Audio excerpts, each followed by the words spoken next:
कम इन sir? आइए, नमस्ते sir. नमस्ते सर। बैठो। Thank you sir.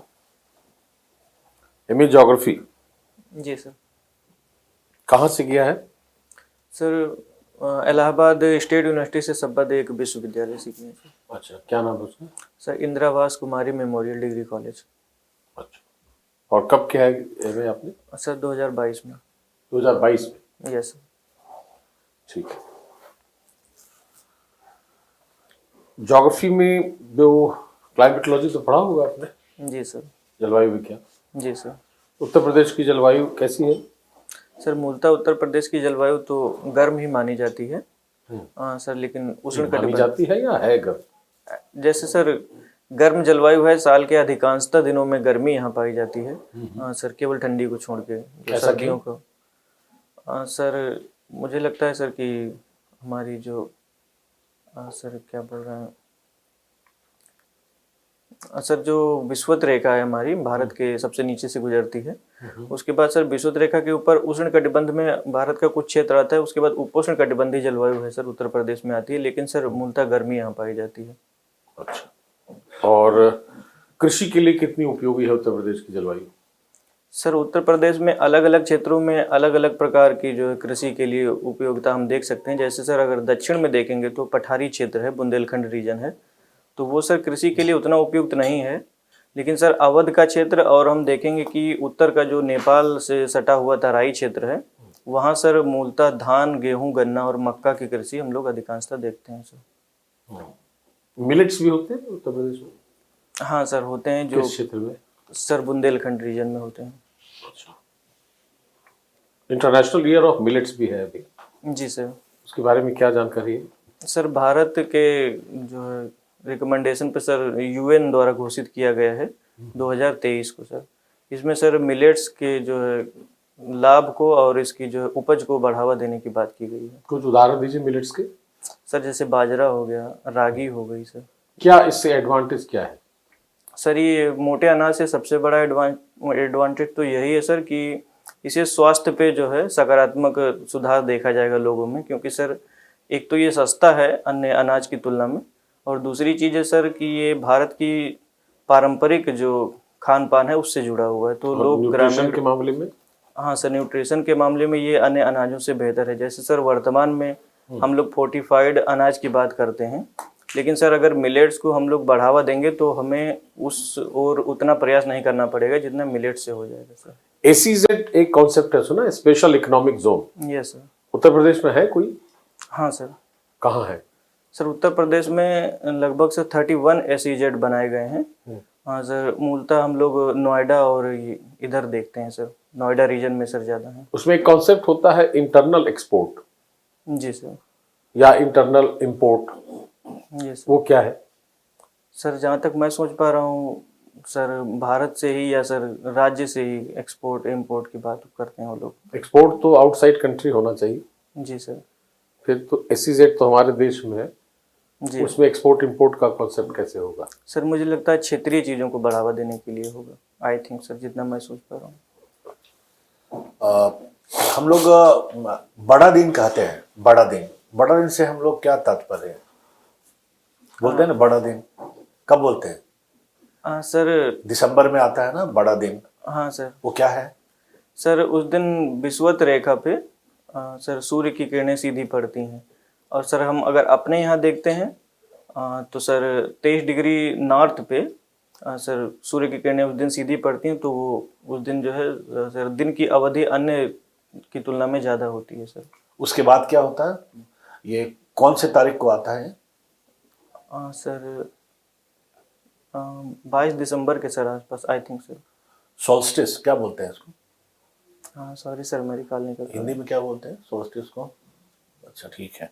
अच्छा ये बताएं, ये जो 6 महीने की रात 6 महीने का दिन, ये कहाँ होता है, क्यों होता है? सर ये ध्रुवों पे होता है, 6 महीने का दिन और 6 महीने की रात। सर पृथ्वी सूर्य का चक्कर लगा रही है, और ऐसे में सर सूर्य का चक्कर लगाते समय ध्रुवों का एक क्षेत्र 6 महीने के लिए सूर्य के सामने आता है। उसके बाद सर 6 महीने बाद वह क्षेत्र दोबारा सूर्य के सामने आता है। तो इसलिए सर जिस क्षेत्र पे सूर्य की किरणें पड़ती हैं वहाँ सर 6 महीने दिन होता है, और पीछे जिस क्षेत्र पे नहीं पड़ पाती हैं वहाँ 6 महीने की रात होती है सर। ग्रीन हाउस इफेक्ट के बारे में कुछ बता सकते हैं? हाँ जी सर। क्या है sir green house effect sir पर्यावरण या सर वायुमंडल में ग्रीन हाउस गैसों के द्वारा वायुमंडल का जो तापमान बढ़ रहा है सर, इसको ग्रीन हाउस इफेक्ट कहते हैं। तो कैसे तापमान कैसे बढ़ जाता है? मतलब सन की रेज जो है जब पृथ्वी पे आती हैं तो फिर जा क्यों नहीं पाती? सर होता यह है कि जो वायुमंडल में डस्ट होती है और सर CO2 होती है और जो जलवाष्प के कण होते हैं सर, ये सूर्य की किरणों को पृथ्वी पर आने देते हैं, लेकिन सर जो पृथ्वी से पार्थिव विकिरण के रूप में वायुमंडल में जो ऊष्मा का पुनः स्थानांतरण होता है उसको सर कार्बन डाइऑक्साइड और जलवाष्प जैसे जो ग्रीन हाउस गैसें हैं वो सर उसको वापस जाने से रोकती हैं, जिससे सर पर्यावरण और वातावरण का टेम्परेचर जो होता है बढ़ जाता है। कौन सी विकिरण होती है जो आती है और जो पार्थिव विकिरण? मतलब कैसे हो सकता है कि आने दे रहे हैं, जाने नहीं दे रहे हैं? मतलब ये कैसे साइंटिफिकली इसको एक्सप्लेन कर सकते हैं क्या? हाँ सर। कैसे? सर सूर्य से जो किरणें आती हैं तो सर चूंकि सूर्य गर्म है इसलिए सर शॉर्ट वेव रेडिएशंस होती हैं पृथ्वी पर आने के लिए, उनको सर ये जलवाष्प, धूल के कण और कार्बन डाइऑक्साइड पृथ्वी पर आने देती हैं। लेकिन सर जो पृथ्वी से ऊष्मा का स्थानांतरण होता है, चूंकि पृथ्वी ठंडी रहती है इसलिए सर वो लॉन्ग वेव रेडिएशन होती है, इसलिए सर वो उसको वायुमंडल में पुनः वापस नहीं जाने देती है।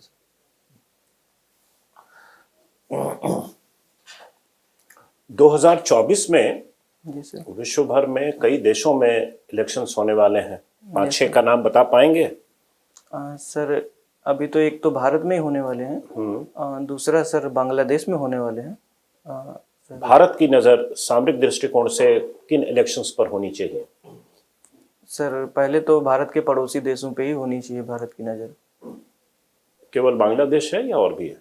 सर अभी मैं केवल बांग्लादेश रिकॉल कर पा रहा हूँ सर। और जिसका नाम हम हमेशा लेना चाहते हैं, वहाँ क्या स्थिति है इलेक्शंस की? पाकिस्तान? एक्सटर्नल फोर्सेस सर अभी तो सर नहीं, मैं उस इलेक्शन के बारे में अभी नहीं उसको रिकॉल कर पा रहा हूँ। अच्छा, और जो जिसे हम विश्व शक्ति बोलते हैं US को सर। वहाँ कब होना है? हाँ सर आई थिंक 24 के बाद ही होगा वहाँ, या 24 में ही होगा सर। 40% पॉपुलेशन जो ग्लोब का है ना, वहाँ इलेक्शंस होने वाले हैं 2024 में। जी। तो बड़ी संख्या है और बड़ा साल है। Yes sir. जी सर।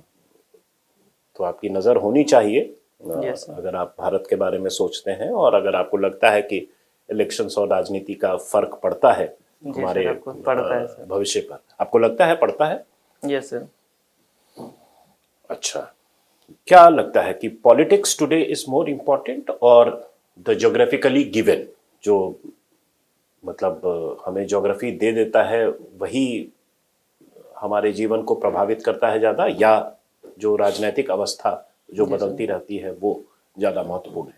हाँ सर दोनों ही महत्वपूर्ण है सर। जो ज्योग्राफी से हमको मिला हुआ है वो सर हमारा परमानेंट है। जो सर पॉलिटिक्स में क्या रहता है कि sir government to government depend करता है कि वो किस क्षेत्र में ज़्यादा फोकस करती है। सर ज्योग्राफी वाला मुझे लगता है ज़्यादा इम्पोर्टेंट है।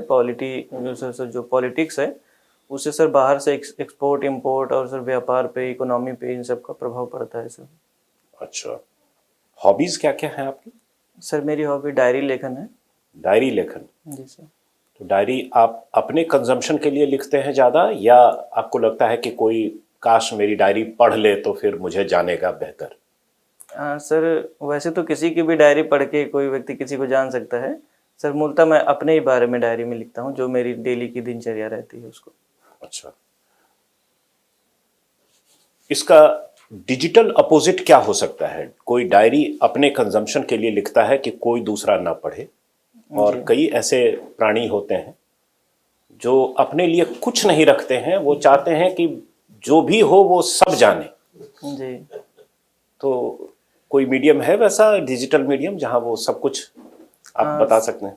सर सोशल मीडिया एक इसका अच्छा प्लेटफॉर्म बन सकता है सर। वहाँ पे अपनी भावनाओं को लोग व्यक्त करते रहते हैं सर, पोस्ट के माध्यम से। अच्छा, तो क्या आपको लगता है कि जो सोशल मीडिया है जी, वो अपने आप में एक मीनेस बन चुका है किसी भी व्यक्ति के लिए, या आपके एक व्यक्ति होने के लिए जी जो एक सुकून की जरूरत होती है, सोशल मीडिया ने बिल्कुल सारा गड़बड़ कर दिया है। हाँ सर ये डिपेंड करेगा कि हम उसको उपयोग किस तरीके से कर रहे हैं। सर उसका सकारात्मक यूज भी किया जा सकता है और सर उसके नकारात्मक यूज भी हैं सोशल मीडिया के। तो सर अगर हम सोशल मीडिया को इस तौर पे लेते हैं कि हम अपने दूर दराज के मित्रों या संबंधियों से या पुराने मित्रों से संबंध बनाए रखते हैं, तो सर ये पॉजिटिव वे में हम उसका उपयोग कर सकते हैं। लेकिन सर अगर सोशल मीडिया पे हम अपने समय का एडमिनिस्ट्रेशन में सोशल मीडिया आप कैसे यूज करेंगे? सर एडमिनिस्ट्रेशन में सोशल या मीडिया नहीं यूज करेंगे? सर बिल्कुल करेंगे। अच्छा। सर सोशल मीडिया यूज करने का सबसे बेहतर तरीका ये हो सकता है कि सर सोशल मीडिया वर्तमान में हम देखते हैं कि गाँव तक या इसकी कनेक्टिविटी हो चुकी है, लोग गाँव तक भी इसका यूज करते हैं। क्यों ऐसा क्यों है? बाकी देशों में ऐसा नहीं है और भारत में इतना पेनिट्रेशन इतना तेजी से बढ़ा, क्या वजह है? सर भारत में यूथ की आबादी सबसे ज़्यादा है। अन्य सोशल देशों की मीडिया इज तुलना में। About youth? नहीं सर, लेकिन केवल यूथ के लिए तो नहीं है, लेकिन सर यूथ उसके उपयोग में ज़्यादा दिलचस्पी ले रहा है सर। इसलिए डिमांड के कारण है या सप्लाई ओवरफ्लो है? हाँ सर, दोनों ही चीज़ रहती हैं सर। सप्लाई के तौर पे हम देखेंगे तो यहाँ पे इंटरनेट भारत में काफी कम समय में डिजिटल पेनिट्रेशन बहुत ज्यादा हुआ है, जी इंटरनेट पेनिट्रेशन बहुत ज्यादा हुआ है। क्यों? उतने अमीर देश तो है नहीं हम। सर अमीर देश नहीं है, लेकिन सर डाटा जो है वो भारत में अन्य देशों की तुलना में सस्ता हुआ है। और सर जो ब्रॉडबैंड कनेक्टिविटी क्यों है, सस्ता हुआ है, यही मैं जानना चाह रहा हूँ। सर क्यों सस्ता हुआ है इसका तो एग्जैक्ट तो नहीं पता, लेकिन मुझे लगता है सर कि कनेक्टिविटी लोगों को प्रदान करने के लिए। आपने इकोनॉमी ऑफ स्केल का नाम सुना है? इकोनॉमी ऑफ स्केल से क्या समझते हैं? हाँ सर सॉरी मैं समझ नहीं पा रहा हूँ। लार्ज वॉल्यूम, स्मॉल वॉल्यूम जी बड़े दुकानदार कम दाम में वही सामान उपलब्ध करा देते हैं, जबकि एक छोटा दुकानदार है वो सेब 80 रुपए किलो बेच रहा है, जी किसी दूसरे बड़े रिटेलर के पास जाएंगे वो 60 रुपए में वही सेब बेच रहा है। जी तो इसे वो अपना मुनाफा कैसे कमा रहा है? दाम बढ़ाकर या सेल बढ़ाकर? सर ये सेल बढ़ा के वो मुनाफा उसी कमा को रहा है। इकोनॉमी ऑफ स्केल कहते हैं। जी सर, थैंक यू सर। ठीक ठीक। अच्छा, पॉपुलेशन डेंसिटी यूपी में किससे कहाँ सबसे ज्यादा है? उत्तर प्रदेश में सर गाजियाबाद रीजन में सर, जो पश्चिमी उत्तर प्रदेश है वहाँ सबसे ज़्यादा क्या वजह है इसकी? इसका वजह सर, पहली वजह तो जो मैं देख पा रहा हूँ सर, ये एनसीआर के नज़दीक एरिया आता है। दूसरी चीज़ है सर, ये हरित क्रांति का क्षेत्र है और यहाँ पे इंडस्ट्रियल डेवलपमेंट उत्तर प्रदेश के अन्य क्षेत्रों की तुलना में ज़्यादा हो गया है। तो सर प्रवासी मजदूरों की भी एक संख्या यहाँ पे ज़्यादा देखने को मिलती है।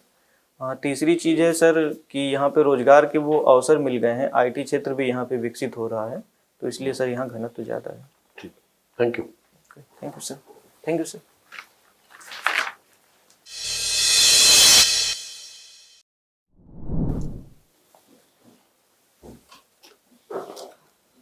योर ओवरऑल गुड, अच्छा है, कंटेंट भी अच्छा है तुम्हारा, बहुत अच्छा है, प्रेजेंटेशन भी अच्छा है, आर्टिकुलेशन अच्छा है। बीच बीच में कभी कभार लग रहा है कि लेवल कॉन्फिडेंस का गिर जा रहा है, फिर उठ जा रहा है, वो थोड़ा सा फ्लक्चुएशन लगा है मुझे। बाकी से ओवरऑल मेरे हिसाब से तो यार क्वाइट गुड। बहुत ज़्यादा उसमें कब है इंटरव्यू? सर 9 जनवरी को। ठीक है, तो बहुत मेजर ऐसा कोई चेंजेस मेरे हिसाब से तो बहुत नहीं लगा जी सर। मे बी आप एक व्यक्ति के तौर पर काफ़ी ठहराव भी है आपके ओवरऑल कंडक्ट में, बहुत ज़्यादा एक्साइटेड नहीं लग रहे हैं। थोड़ा एनर्जी लेवल आप बढ़ा सकते हैं। हाँ सर, बढ़ा सकते हैं। हाँ, जब आप आंसर करें तो एनर्जी लेवल थोड़ा बढ़ा सकते हैं। ठीक है सर। और थोड़ा तार्किक भी हो सकते हैं।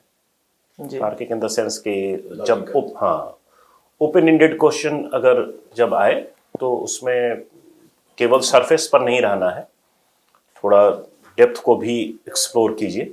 ठीक है सर। जहाँ जहाँ कॉन्फिडेंट हो आप, जहाँ आपने पढ़ रखा है, तो उस डेप्थ को वो अपॉर्चुनिटी होता है उसको वहीं पर यूज़ कर लेना है। ठीक है सर। फिर अगर उसमें अगर आप कंजूसी बरतेंगे ना तो इंटरव्यूअर अगला क्वेश्चन पूछ देगा। जी ठीक है, तो उस पर उसको ठहराए रखना है, ठहराव आप में है ही, जी तो थोड़ी गहराई को एक्सप्लोर कर लेंगे तो वो फायदा करेगा आपको। Okay sir. ठीक है, जिस विषय पर आप पढ़ चुके हैं और वही क्वेश्चन आ गया, ठीक है, आपने जवाब दिया भी, सर कुछ एक्स्ट्रा भी बोल सकते हैं उसमें? बिल्कुल एक्स्ट्रा डेप्थ में आप जाइए तो वो आकर्षक जवाब हो जाता है।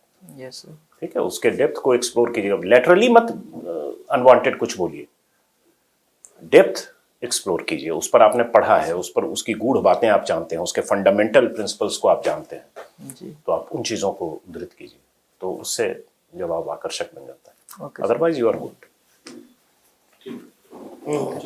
Thank you sir.